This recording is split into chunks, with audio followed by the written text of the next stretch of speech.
At the center of the exchange is Senator Elizabeth Warren, who is pressing what she sees as a core vulnerability in modern governance: the potential for financial conflicts of interest inside the Federal Reserve. Ranking Member Warren. Thank you, Mr. Chairman. So the Fed has been plagued by deeply disturbing ethics scandals in recent years involving at least 6 Fed officials. So it's critical that the next chair have no financial conflicts, none. You have more than $100 million in investments that you have refused to disclose to ethics officials and to the public. So let me ask, do the Juggernaut Fund or the THSDFS LLC invest in any companies affiliated with President Trump or his family, companies that have facilitated money laundering, Chinese-controlled companies, or financing vehicles established by Jeffrey Epstein? Senator Warren, thank you. So let me first share a point of agreement with you. The Fed has 2 tools. One is its monetary policy, and the second is its credibility.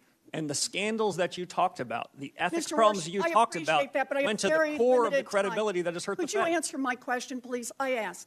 You have $100 million in undisclosed assets.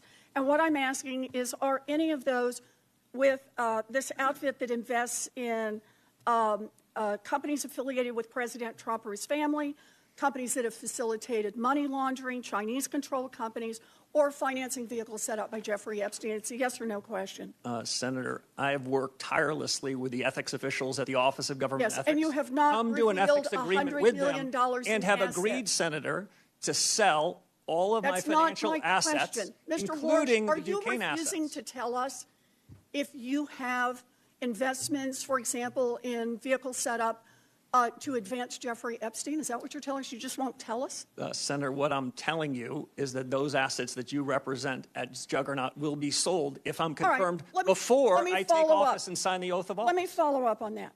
Will you at least disclose how you plan to disclose and divest these secret assets?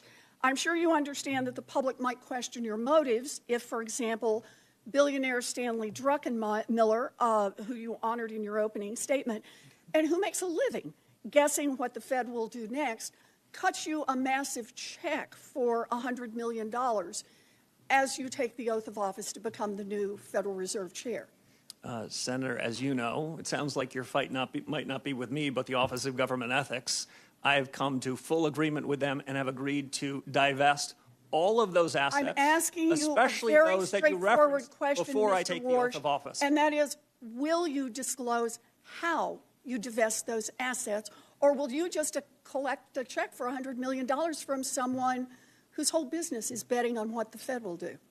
As I said to the ethics officials at the Federal Reserve and the Office of Government Ethics, they agreed, I'll take that as a no as well. I would be redeeming my assets before I take office. So Donald Trump has made clear that he does not want an independent Fed.